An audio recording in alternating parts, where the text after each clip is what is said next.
a ghost in the gloom. I'm climbing up from the sorrow, breaking chains that kept me doomed.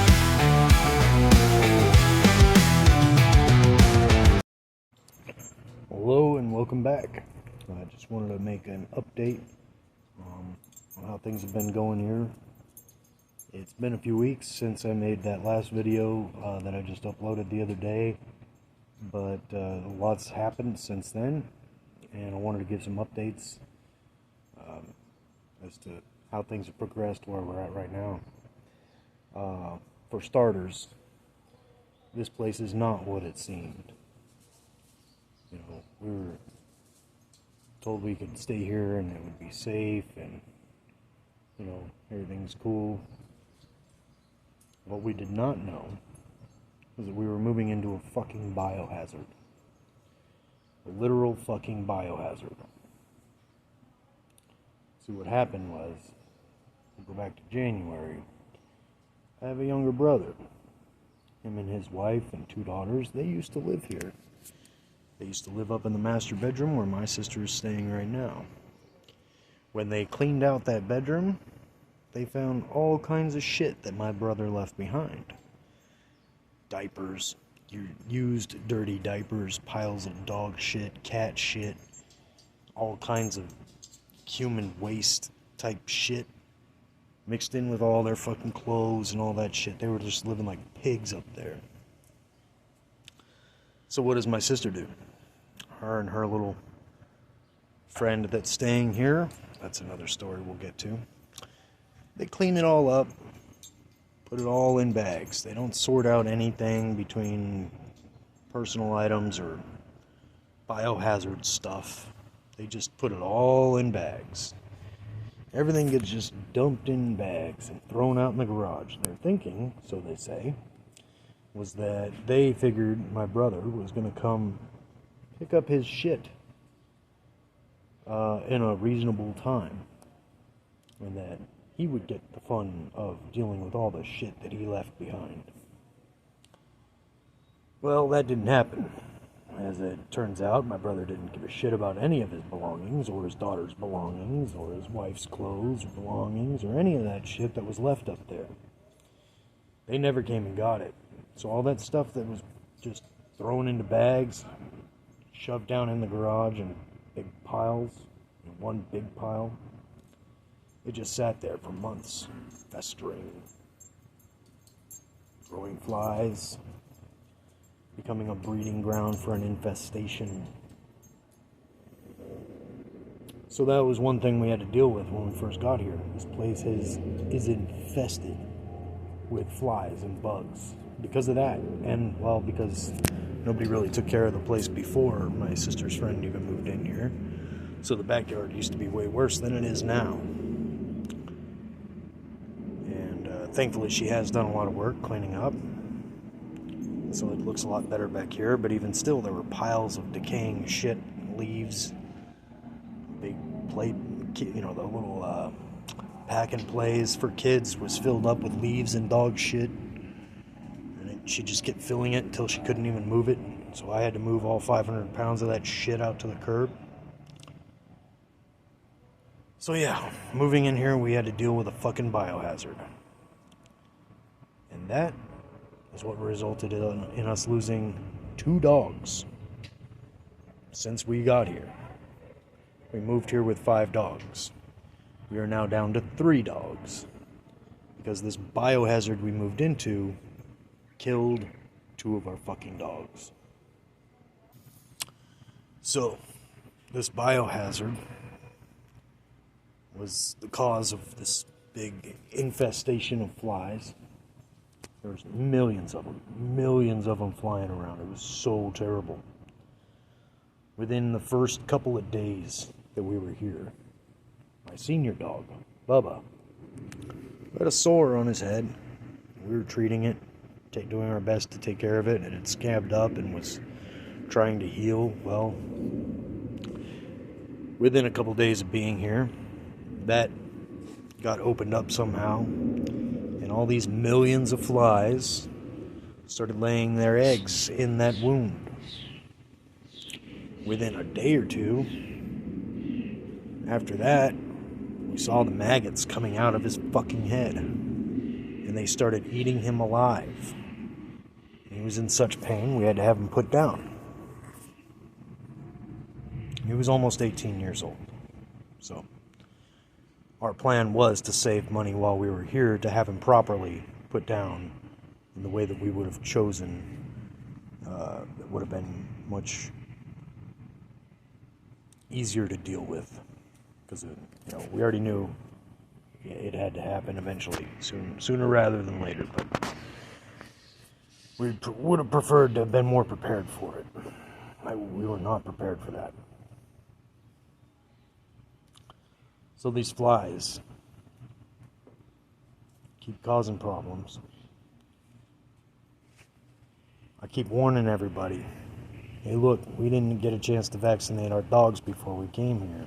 I'm worried about these flies. Flies spread parvo. Did anyone want to listen to that? No. Everybody denied that. They said, no, flies don't spread parvo. You're crazy. You're crazy. That doesn't happen. Don't worry about the flies. What happened? First, Sarge got parvo. Thankfully, he was a little older. He was just about a year. So it didn't really hit him that hard. He kicked it in a couple days and he was back on his feet. Next, Cowboy got it. Cowboy's the same age as Sarge. They're brothers. It's from the same litter. He was down for a few days. Kind of kicked his ass a little bit, but he kicked it. He was back on his feet. He was doing fine within a few days. Next one to get it was Dixie. You might remember I showed a small glimpse of her in a previous video. Well, she was only 6 months. And it kicked her ass so hard. There wasn't anything we could do. She went septic in a day. We took her to the hospital. We couldn't afford the multiple days of hospitalization that she might have required. And, well, would have required, but there was still no chance, a very slim chance that she would have survived all that anyway, even with that effort, so we had to have her put down too. And that shit fucking breaks my heart. So now we're down 2 dogs because of this fucking biohazard that nobody wanted to take responsibility for. So I ended up cleaning it out. Got it all out there for bulk pickup. Cleaned out the whole fucking garage myself. All that biohazardous waste. Cleaned up all the piles of shit that were around the yard that were drawing more bugs. Cut down on the fly population, but we're still not winning the battle. But we're doing our best I can. Now the mom of all those pups, Dakota, she has parvo. And my sister's dog also got it. After ours. And then they tried to say it was our dogs that caused it. After I told them about the fucking flies. And then they told me the neighbor's dog has had parvo multiple times. And I said, you guys didn't do anything about these fucking flies with that guy's dogs getting parvo right there? What the fuck? Nobody around here takes any fucking responsibility for anything. So yeah, because nobody around here takes any responsibility for anything, we couldn't take the proper precautions when Sarge first got sick because nobody wanted to admit that it was fucking parvo. Not even my dad. Everybody said, oh, the dogs just must have got into the plants or something. They must have, got into one of those plants that Bonnie's growing out there, and maybe that's what's making him sick. He had to have just gotten into something, right? Couldn't be that we literally moved into a fucking biohazard and all these millions of flies flying around were going everywhere. There might have been some shit with parvo in it around the neighborhood and bringing it here to my dogs. Couldn't be the millions of flies flying around the property. No, It had to have been that my dog got into a fucking plant that made him sick. Had anyone been able to take any responsibility for their actions around here, or for the lack of actions, or for just letting that shit get so fucking disgusting and pestilent? Maybe we could have done something so that Dixie wouldn't have got it, and then she wouldn't have had to get put down. But for the first couple of days while Sarge was sick, we just had to deal with them telling us, nah, they just got into something. Nah, those fucking dogs are yours. They're just getting into stuff. See what I mean? Nobody takes responsibility for anything around here. It's always somebody else's fucking fault. They just shift the blame onto somebody else. And that's where I'm living. Don't worry, it gets worse. So like I said, it gets worse. Things are not what they seem here. What I was told when I first moved here was that this chick that's living here is a friend of my sister's. And she was here getting off of heroin, and she was in a program, and she's working really hard at getting sober. That's a fucking joke. That's a fucking joke. What's really happening is that bitch is a tweaker. Before she got hooked on blues, and she told us all this, her life story of living on the streets and doing all these drugs and just basically being a street rat. So, before she got hooked on blues, she did meth, was hooked on tweak for years. Years. Then she got hooked on blues, started shooting up heroin, and finally decided she didn't want to overdose on that fentanyl that she used to help the cartels sell. So she got into the program for that. And she's always very specific when she's talking about getting clean. She only says getting off blues or getting off heroin. She never talks about getting sober completely. So as we're staying here, I start noticing these behaviors, very obvious behaviors. See, I grew up with a mother who had an affinity for methamphetamines. She loved her meth.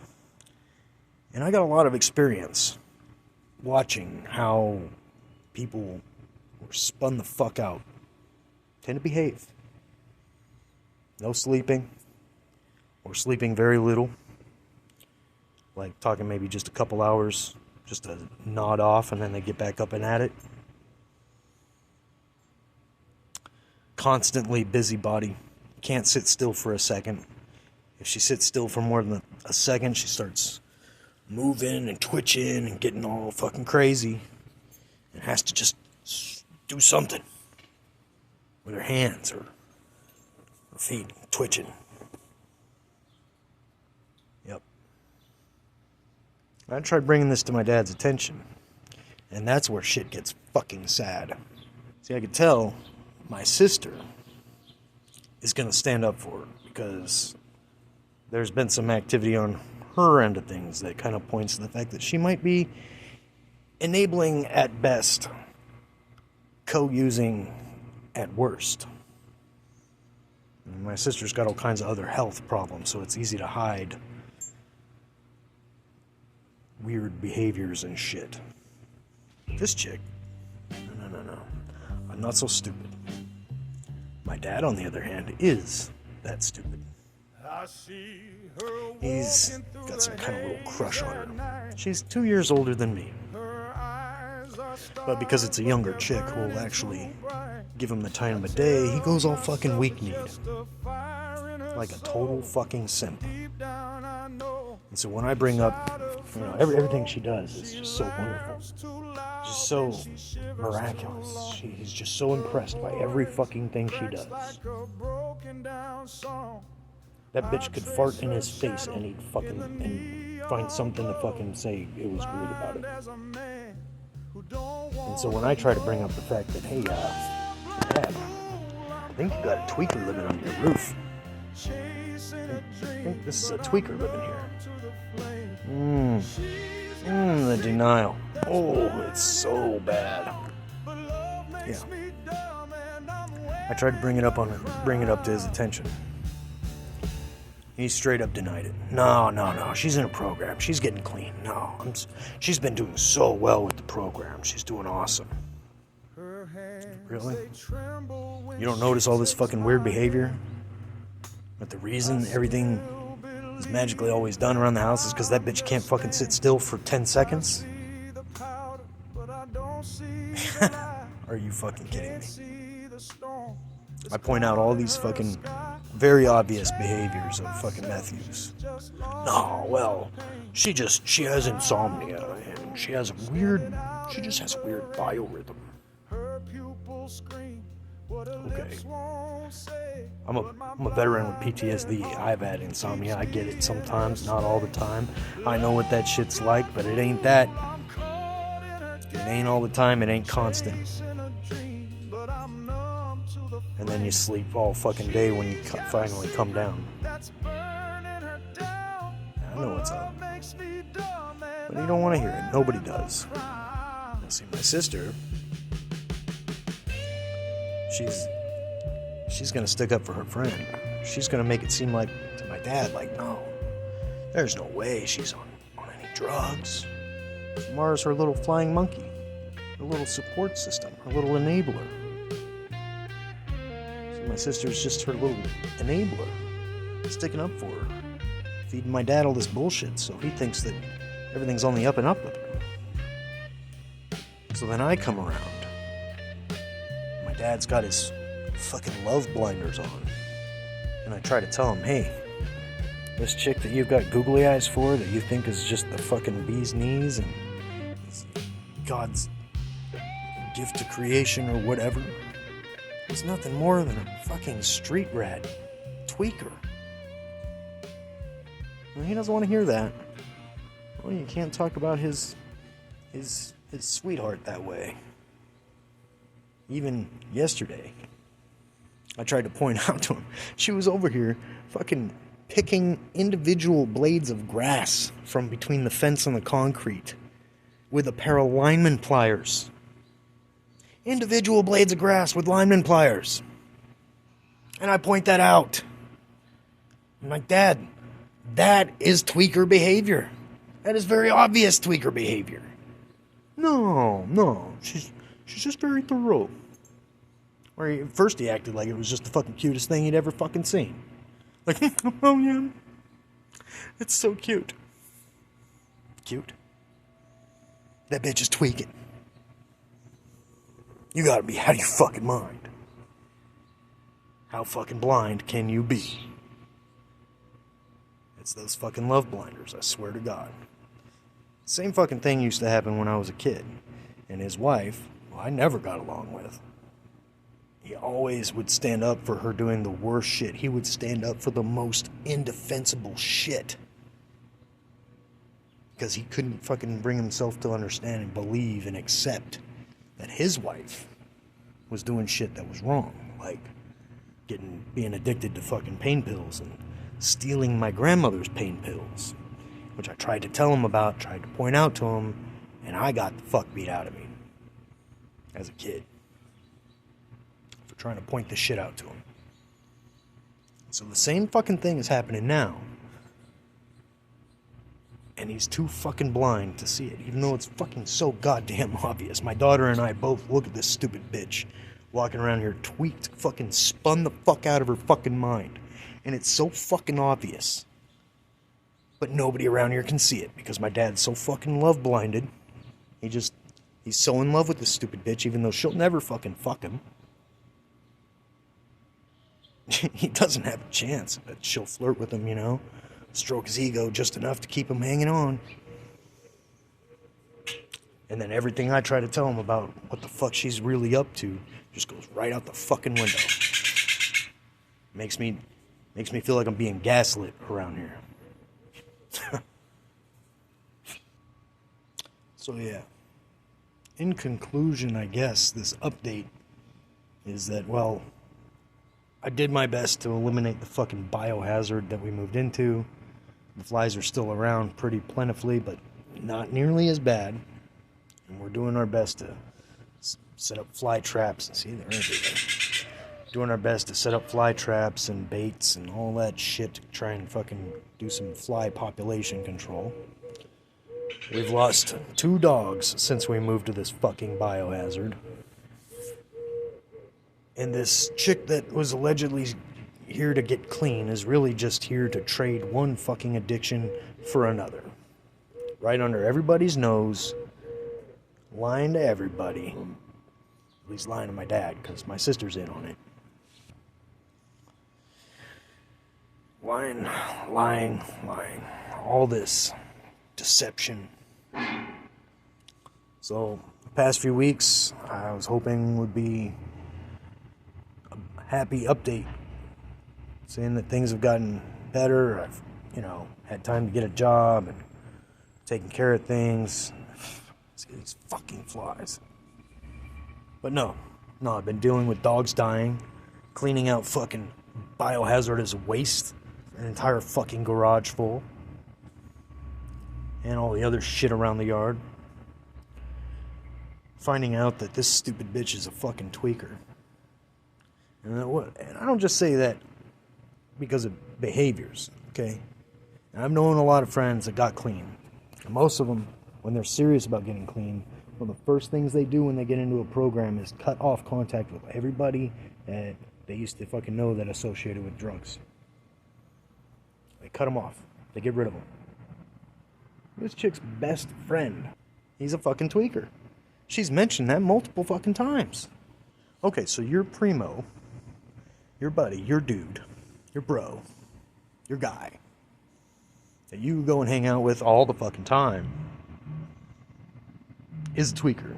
Big time tweaker. Got lots of tweakers coming by his house, trading him stuff for tweak. And then there was one night while I was holding my dying puppy in my fucking arms, where she started piping off to my fucking daughter with her fucking tweaker mouth. And I told her basically, as my daughter was saying, look, we didn't know. She just kept going on about the shit that we were supposed to allegedly know about. And after the 3rd time, my daughter said, I don't know, we didn't know. I spoke up and said, look, she said we didn't fucking know. And this fucking tweaker bitch, like a fucking goddamn tweaker, like a goddamn child, fucking storms off into the house, blah, blah, blah, blah, I'm not staying here, blah, blah, blah. What does she do? She goes and runs to this fucking tweaker's house.